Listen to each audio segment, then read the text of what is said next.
Hi, are we on? I'm Linda Kay Gifford. Welcome to my self-talk live stream. This is Me Too Part 2. I don't even know where to start today. Wow, there's been a lot the last couple of days that's gone on. Let's start with a drink of Shiraz.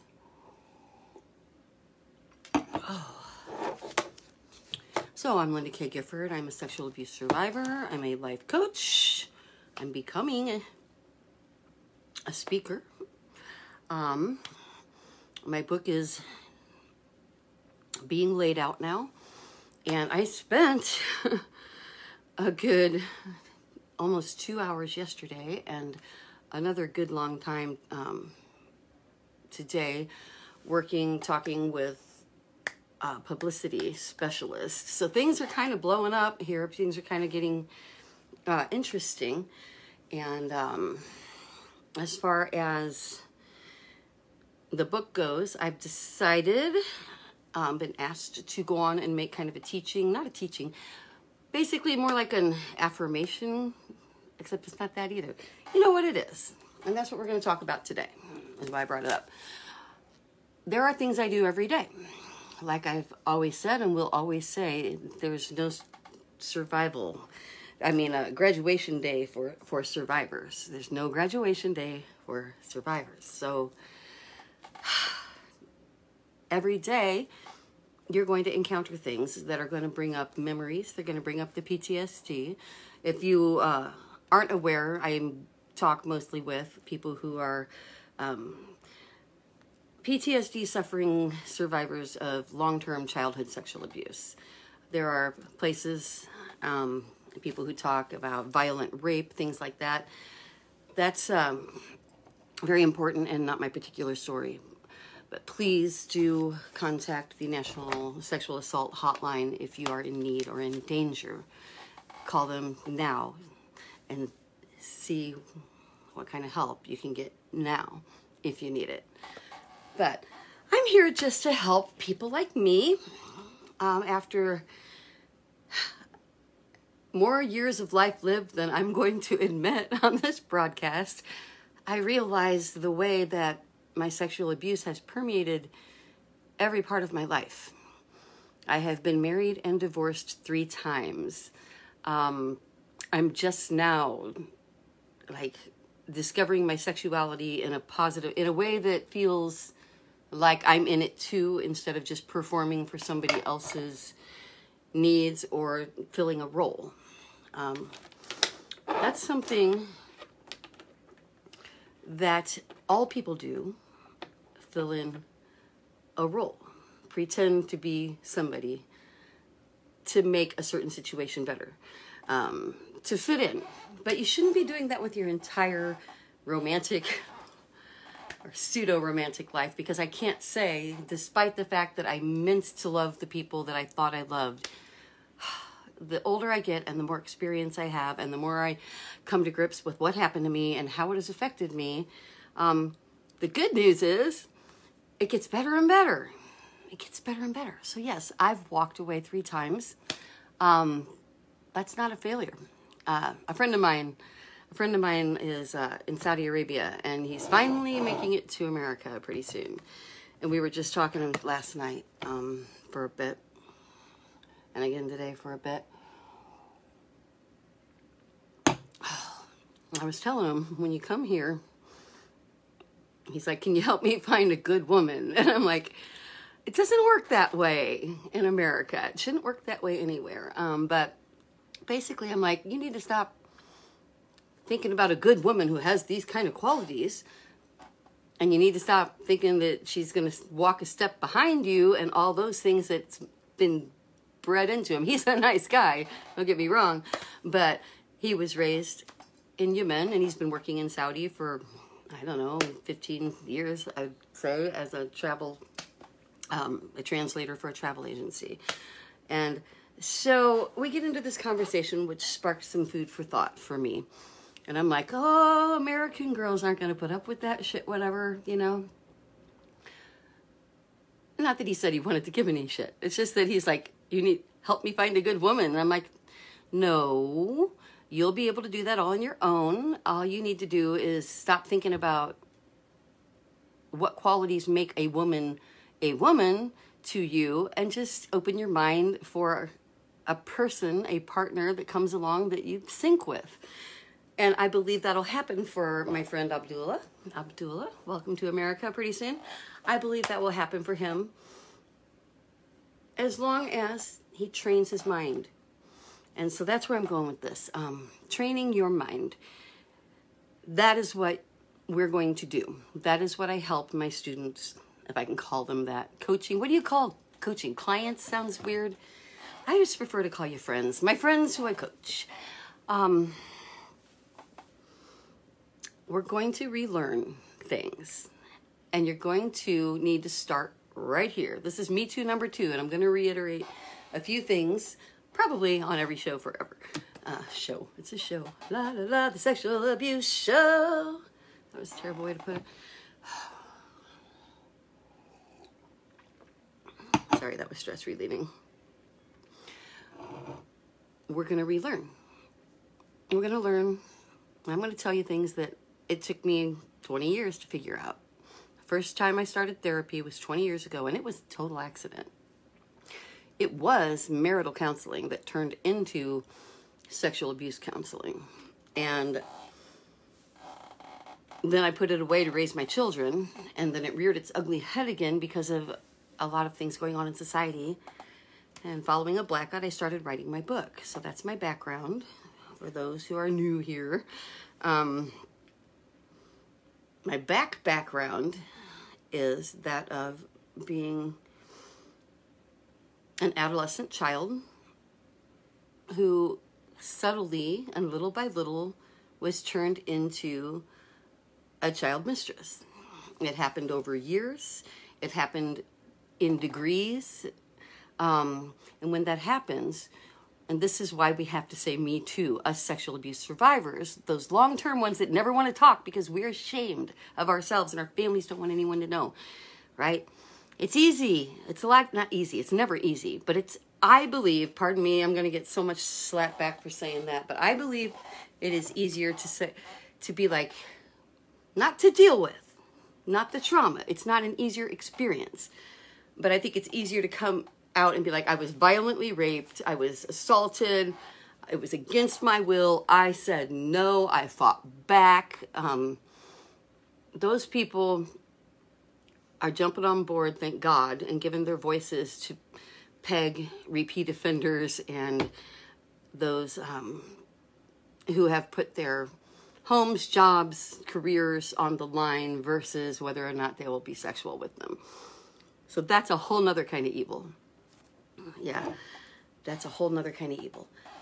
But there's a whole nother kind that's so shameful, so secretive, and so prevalent. And we don't want to talk about it because it's not just somebody outside the family grabbed someone and raped them on in the alley. This is a family member or a clergy member or a trusted friend or perhaps your oldest sister's first husband who is significantly way too old enough to know better. So these things happened, and that's why we say Me Too, and that's why we need to put our voices in there. So please, you do what makes you comfortable, but those of you who message me, I'd really, really like it if you join the group, and I know that puts your name out there. It's a confession, and people start asking you questions, you know. People are like, is this going to affect the rest of my life? And it's like, yeah, it is. But you know what? It's going to affect it for the better. Sorry, I'm getting a headache from my slipping breath. It's going to affect it for the better. Because once you stop hiding behind your past experience, once you stop hiding and admit that what was done to you was done to you. You did not participate. If you were an adolescent or a teenager, you're a child. And you'll hear this every time I talk, but stop saying 17-year-old woman. Stop talking about girls as if they are women. Because what happens is, by the time we are 12 or 13, we know we're supposed to be sexy. We know we're supposed to have a certain type of body. We know we're supposed to have boobs. Maybe not yet, but we think we should, because we're like, oh, we're just waiting.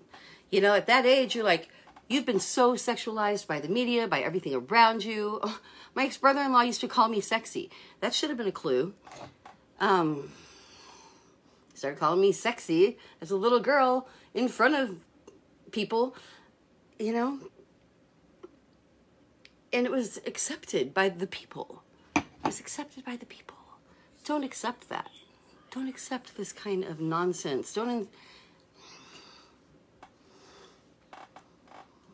I digress. So what we're going to do today, at request of a friend of mine, we were outlining what I can't figure out what to call them. The steps. It's not really steps. It's just techniques. Take them in any order, really. But there are techniques, and I've broken it down to 5 specific techniques that I use every day. Every day.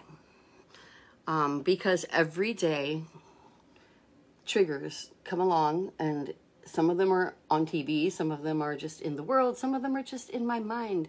They just pop up out of nowhere.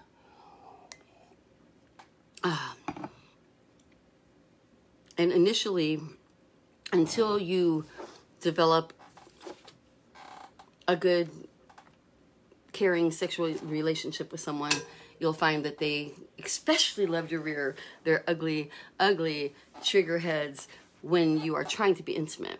Because when you're trying to be intimate, that's when all of these past memories and images really come up. And so what I'm going to do today is, as part 2 of Me Too, I want to tell you some things you can do. Number 1, the shame is not yours. Boom, get it out of your head. No matter what anyone tells you. My mother-in-law blames my ex-mother-in-law, Willie's grandma, blames my childhood sexual abuse being, you know, touched inappropriately, to made to be a dick sucker, to being raped by my abuser and his cousin and a couple of friends, and I don't even know who they were because my memories are so vague. And it's like, you know what? Those people are out there. They're out there. They're close. They're close. I don't know if I have a relationship with my own family right now because I'm a big wuss, and I don't even... I decided to come out with this and talk about it and write the book. And today I talked with a publicist, and it looks like I'm about to get in front of 75 different producers of major TV shows and magazines. I'm basically doing a speed dating gig myself, and I shouldn't say this yet, but if all goes well, and I will know tomorrow or the next day, I made the cut. I made cut 1, and I have this feeling that I'm going to be included in this group of 65 people who are going to get to present over 6 days to over 75 people, each one-on-one, individual, in Zoom calls, to talk about what I have to offer to the world, what our book is about, what I'm trying to do, what I'm trying to accomplish. So right now, of course, I'm wrapping everything up. I'm in a tizzy, a dizzy tizzy. I'm taking the Jeep Okay, to that's John's. that'd be a good punk name, band. Taking the Jeep to John's. Taking the Jeep to John's? Mm-hmm. Okay, want to say hi? No. No. Well, that's Hi. my son, Willie. I can't show you that room because he dragged everything out of his bedroom into the dining room, and it's like, it's not good. Okay, well, I am going to, What's that all about? going to, Interlude. Get a drink, go to the bathroom. What? I'm going to John's Children come first. and Subway. I'll be back. Go to John. Okay. My son's car is messed up. John, he lives like 4 blocks from here. He's my 24, almost 25-year-old. Bye. He is in business school. And so he's getting his car fixed, but my Jeep has to be looked at tomorrow. So I'm like, hey, can you pick me up? And he's like, I'm not even driving my car right now. So we got a little thing going on. One brother, Willie, who's 16 and can drive now, is driving to get John. John will bring him back here and take my Jeep and go to his home. And then tomorrow he will go drive my car to the dentist and then take it to the shop that's going to look at it tomorrow and diagnose it and replace a tire sensor and figure out what else is going on with it. So, off topic, but we all have normal life stressors. We all have normal life stressors. And you'll be drifting on along, and all of a sudden, you'll see a little girl, and you'll see something she says or does, or just the look in her eyes, or nothing at all. Or maybe you see someone touch her inappropriately, worse yet, and do something that you remember happened with you when you were young and early and led to worse things. And you'll get a trigger, whatever it is. Or you're having sex and someone touches a body part you don't like touched and you get triggered. Okay, at that point, you can pretend that everything's okay, or you can do the other thing. One of the 5 things I'm going to tell you that you should do, if you want to do what I do at least. Use your words. Use your words. And this is something I'm learning. Most of my life, I have lied. I'm very truthful about anything that matters, or what I thought mattered, you know, like anything else, anything but me. But I was more interested in being accepted by who I was with and trying to conform to be something that they wanted, because inside I had nothing. I had nothing. That's how a lot of people with PTSD and a history of childhood sexual abuse feel like inside, like they're nobody. And it can range from like nobody to what I thought I was. I thought God hated me. I thought, because at that time I believed in God. My dad actually was a Methodist minister when I was a baby, baptized me. Then he was a counselor, and he was not all preachy. He was spiritual, but still I had a firm belief as a grade schooler, adolescent, that there was a God, a conscious God. I still believe in the God force, big time. I talk about that a lot. But at that time I believed there was a conscious God. And so if a conscious God would allow someone to involve me in these things, and a conscious God wouldn't let it be found out and stopped, then conscious God hated me. So I hated conscious God. So I called myself an atheist for a long time, because, well, it made sense. It was easier to be an atheist than to be the hating daughter of God. Hated. Than to be the hated daughter of God. Then I realized society was pushing a false God onto me. And the false God, not just in a religious sense, but in telling me that God made conscious choices,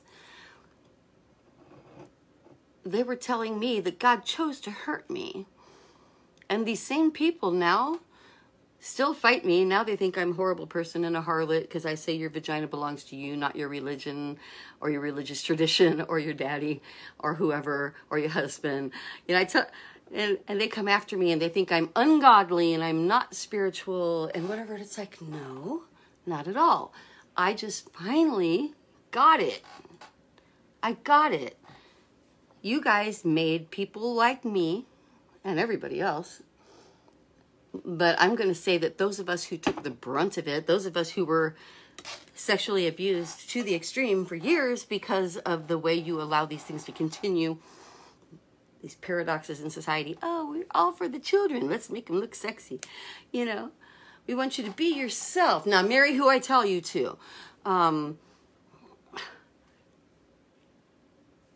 Be pure. Be refined. But turn them on while you do it, babe. You know, come on. Get real. So, back to, I digress again. I do that a lot. Use your words. was where I was at. So use your words in the boardroom. So whoever, like you working for a Cuomo, maybe instead of hating on them in the media, although that's okay too, maybe you should at the time say, I feel uncomfortable. And then we can say, well, we feel our jobs are threatened. That's why we have to change the law. We have to make damn sure that the laws support us when we say to our bosses and employers, I feel uncomfortable in this conversation. This isn't appropriate or whatever. Or in the bedroom. When you touch me there, it makes me feel this. You know, this happened to me. This happened to me where I was touched in a way that I hated my whole life. And finally, a person, a good partner said, like, I found the way to use my words. It's not the partner, it's me. I used my words. And when I said that, the crazy thing I never would have expected is I got over it. For the first time in my life, I could be touched that way and enjoy it because I used my words and I brought it into the daylight. And when I brought it into the daylight, I could analyze it and say, I didn't like being touched this way because that kind of touch always led to something. Basically, what I'm talking about is foreplay, which sounds like crazy. Most people think women want all this foreplay. Oh, you better wine and dine me, whatever. As soon as someone whines or dines me or acts like they want me physically and gets all ookie pookie, I don't know what you want to call it, I'm like recoiling. I curl up into a ball like a dying spider. I'm like, no, it's not cannot happen. So what does that leave? What does that leave? A person like any other human with sexual feelings and needs, but that can't have foreplay. So what do? I fall into relationships with people who abused me. Not out, well, some of it was. I mean, one husband was just a constant cheater. My first husband, Larry, you're a good guy. You deserved better than me. And I'm glad you got it. The second husband, straight up narcissist, cheater, doesn't believe in himself enough, so he has to be stroked constantly. Yeah, I'm getting personal here, but deal is I chose these people. I'm not blaming it on them. I'm saying I chose that type of a person. Third husband physically beat me up, had him thrown out, got in an OP, let him back after he got into psychiatric help. Then he held me prisoner, wouldn't let me nurse my infant son all night long while telling me he was going to kill my two oldest sons. Got another OOP.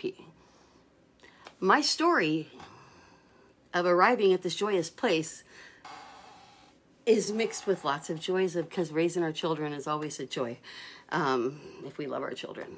But lots and lots of trauma. And the deal is I brought that trauma on myself by picking people based on trying to see my reflection in their eyes. Instead of looking in their eyes and seeing them, or them looking in my eyes and seeing me, we were trying to fit roles. And this goes back to what I was saying about Abdullah early on. My friend, I'm like, dude, you're going to be just fine. You're a nice guy with really good morals. As long as you don't get all, overboard about that, you're going to do fine in America. We've got to understand ourselves so that we seek our own happiness. Basically, if I had at every step of the way sought only my own happiness and fulfillment, I could have been a better partner to everybody else. I could have seen what I needed, seen what I didn't need. I have no regrets. I love my babies. I love my children, but I don't believe in fate. I don't believe they had to be here. I don't believe in the concept that there's some conscious God making all this shit up. And if you have the strength to let go of that and see God as the force of goodness and kindness in the world and a label that we give to that and a tool that we use to perpetuate it, you'll be able to release you'll be able to release so much shame and guilt that's not yours. But it's very hard to get rid of. I have therapy every Tuesday. I do an hour therapy every Tuesday, and probably will for life. If I get rich enough, someday I'll have one in the back seat going with me everywhere. I swear to God, I'm a masseuse and a therapist. But this is what we really talked about intensely yesterday. She said something to me that struck me. I wrote it down. She said, in response to me telling her that I'm being attacked by, I said just men from my hometown, but it's women too now. Welcome aboard. I guess you heard me say just men 2 days ago and couldn't help but throw down. Isn't it shocking to be attacked by women who say, I don't understand my place as a woman, I am a traitor to women, oh my God, all the things. My favorite, radical bra, I wrote this down too, radical bra burning, Me Too Commie. Like, okay. I guess depends on what you think is radical. I don't think I'm radical at all, frankly. If feeding people, clothing people, having an education, and not being racist or xenophobic or homophobic, if that is radical, I thought that that was actually the Judeo-Christian tradition I was brought up in. Was, you know, I was taught by very respectable people to think all of those things. So in my mind, the people that don't feel that way are the cray-cray ones.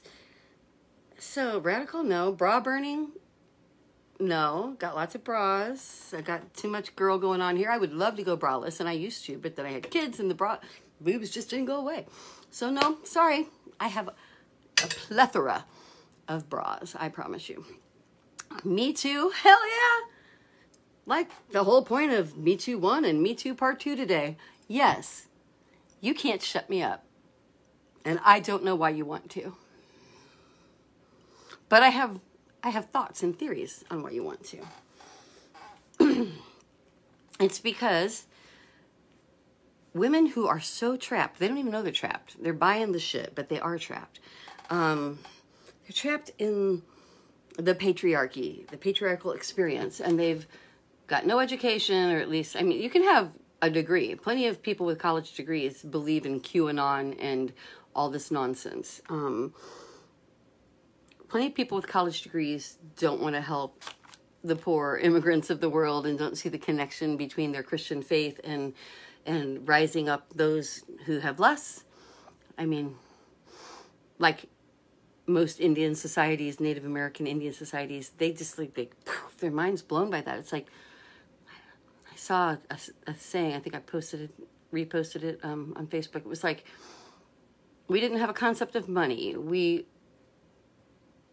When someone didn't have a horse, then someone with an extra horse gave them a horse. And if someone needed a blanket or clothing, then we gave them blanket or clothing.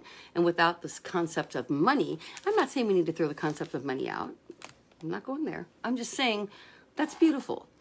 And can we incorporate maybe a little tiny bit of that spirit into our society? Like, it's unacceptable for one person to sleep on the street at night, or it's unacceptable for a person to have to remain with someone that beats them because they don't have anywhere to go or any resources. Shouldn't it be unacceptable for my relative to have less care than your relative if you're richer than me? Does that make me a commie? Because that's the next one. I'm a commie. Here's the deal. I'm all for capitalism. But there's a baseline. There should be a baseline of decency. Don't you think there should be a baseline of decency? Pardon me. I got to hold my pants up. There should be a baseline of decency in society. Don't you think? I do. I do. Oh, it's hot. I'm hot. So, shame is not yours. Get rid of that shit. Use your words. Use your words. You'd be surprised, because it doesn't just teach other people. When I used my words, especially in the most intense and intimate situations, I learned about me. I learned,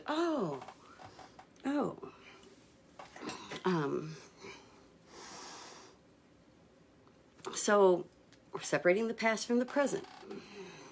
That's something I do every day.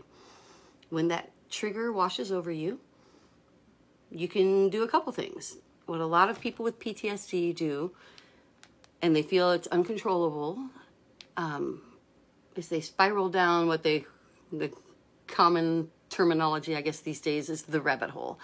They go down that rabbit hole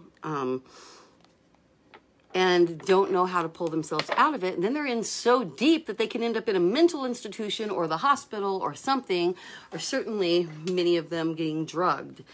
And if you're on a drug regimen from a doctor, don't stop it because of anything I say. But you could use it as food for thought and discuss it with your doctor or counselor, what I'm about to say. You need to learn, in my opinion, in my non-doctor opinion, you need to learn to appreciate the highs and lows in life. I would not give up my lows for my highs. I will not drug them away. I tried it for a while too. I didn't like it. It didn't work for me. So when something makes me start spiraling down the rabbit hole and thinking negative thoughts, I'm a piece of shit. I'll never be. This happened to me over vampires the other night, over a vampire movie or TV show. It's a long story that I don't want to get into again too much. I will just say, I was like, I don't like those shows, and I'd never even seen one. And someone I respect was like, it's actually a pretty good show. And I was like, and said, that this actress that we were watching in this show was in that show. And I immediately did not like the actress, and I felt in my mind myself like wanting to tear her apart. And I just hated girls. I hated all women my age at the time. And it was like a really weird reaction, you would think, right? Especially because I'm on here telling you how to be all positive and normal and whatever. Well, obviously the reason I do that is because it's a struggle. It's something that I have to deal with. So instead of reacting like just letting that reaction spiral into some kind of crazy argument about vampire shows, I stopped and I went, okay, Willie, watch. If he's doing the right thing and he listened to me, now this phone will ring. Because, yeah, edit, huh? I hate to have to make edits. I don't like editing. You have to open up the actual computer. Although I work on it all day, every day, running my store, feelgoodfairtrade.com. And the Sweet Survivor Rescue Fund, please. Now you can donate on this page. On this page, you can start a $5 a month subscription. $5 a month subscription. If you do it, I will give you a personal promo code for 10% off at feelgoodfairtrade.com for life. Because they need to get this thing rolling so we can rescue people. There he is. I always tell him, call me on my customer service phone because I will answer that one. Hi. I am, you're live on the air and we're live streaming. So whatever you're saying is going to go out to a couple thousand people. Just letting you know. Yes? I cannot drive your car to John's. Why? It's you're like making a weird sound. Okay, just wait then. I'll talk to you in a minute. Bye. Okay, I'm coming inside right now. Okay. My car is making a weird sound. It goes in the shop tomorrow, and he can't even drive it to his brother's. Woo! Okay.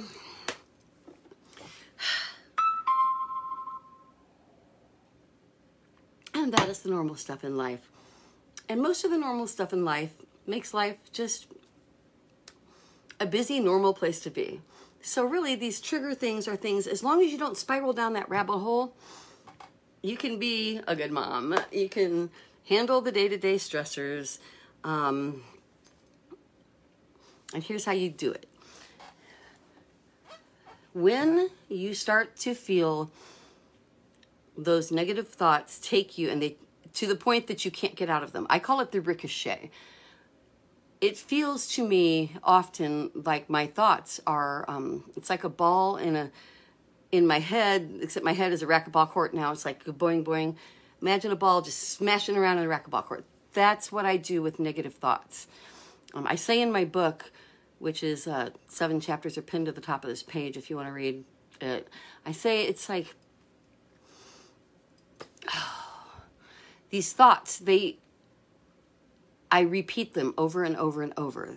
And it's not just like repetition. It's like boingy, boingy, wild, crazy repetition in my brain. And I'll hear it go over and over and over. And it used to be hard to pull out of that. I would wake up in a closet or in a field or in the woods and I wouldn't know how I got there, or somewhere else the next day, and wouldn't remember any of it, even though I hadn't been drinking or drugging. So that's like, that's terrifying.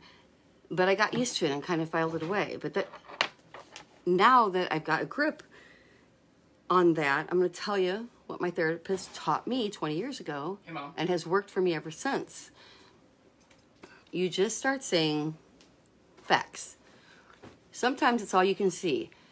It's like, it starts with your name. I am Linda Kay Gifford. It's 2021. I have 3 children. I own feelgoodfairtrade.com.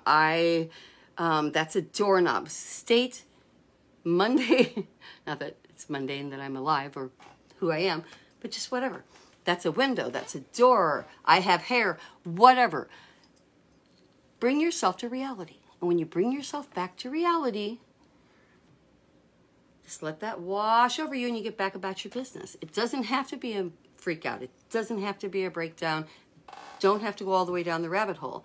And there are techniques like the one I just taught you that I want to see if they work for you. They work for me. They work for a lot of other people.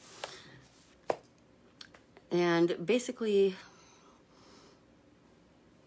the only other thing that I really, besides advocate, of course, and tell your story if you're willing to, is get out there. Do what you want to do. Because if you're busy doing what you want to do, then you don't have time to worry about anybody else. It doesn't matter what anybody thinks about you. I've got so many haters, you know, as many people that are like, oh, I'm sorry for what happened to you. And it's like, thank you, but that's okay. We all have our cross to bear. And we don't compare crosses, you know. Nobody knows how much they can take until they have to take more. So everybody's experience, even if it's not that of being raped for years, is still nothing to be discounted, and it doesn't make it any lesser than your own. So just remember that when you're talking to people. Never compare, but do. Get out there. Don't wait to feel okay to be okay. That's my last one for now. Don't wait to feel okay to be okay. Because there's not a graduation date. Back to the top of this broadcast. There's not a graduation date for survivors. It's a process, but it's okay. You are part of a group. You're part of a club, and it's a club nobody wants to be in. Just like all the families of murdered black people at the hands of the corrupt few in our police department. Most police are good, kind people, and the police I know are fighting for justice and change. But you got to put yourself first, and you've got to get out there and do the things that you think make life worth living. So don't sit around being mad all the time. Don't sit around going, feeling sorry for yourself, you know, oh, I had a fucked up childhood, it's terrible. You are still responsible for your own life. You are still responsible for making it better. Get out there and make it better. And me fucking too, you betcha. So I can edit that out. Let's do that again. And me too, you betcha.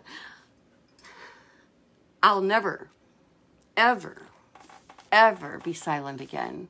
And I encourage you also not to be. Ooh, my eyes look freaky, don't they? I'm sorry. I got really close to the... I have heterochromia. I got this weird eye thing. My son, John, inherited it too. It's like yellow rings around the middle of my eyes. I didn't even know it was a weird thing until like a couple months ago. I was like, what? Turns out that less than 200,000 people have eyes that have a different color ring around the middle, or different color, one eye is different from the other, or a spot on one. And so, yeah. So once in a while I get really close and it looks kind of freaky. That has nothing to do with anything, so let's just edit that sucker out. So what I want you to get out of this today is, yeah, don't be ashamed. Say me too, so that you help all the rest of us to change this picture for our children and our grandchildren and our sisters and our mothers and our everybody. That's what you need to do. Advocate. Okay? Advocate, advocate, advocate. Me too, me too, me too. You know what? I don't feel sorry for myself. It is my superpower now. Welcome to the club, and I will see you soon. And we're going to have a wonderful, joyous life together. I promise you. Stick with me, kid.